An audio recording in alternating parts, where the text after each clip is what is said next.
Hey Ron, so on this button here, the skip taxes, this is actually an upload field.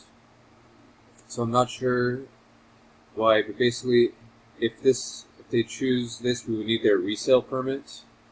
So they would need to upload a file, but for some reason it says please update cart.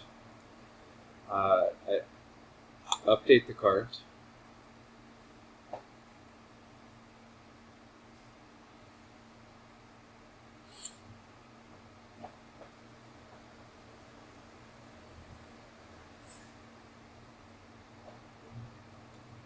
Great, and choose a file.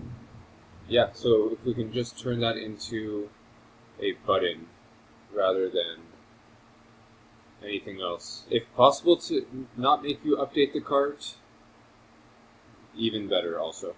Just upload the file. Thank you.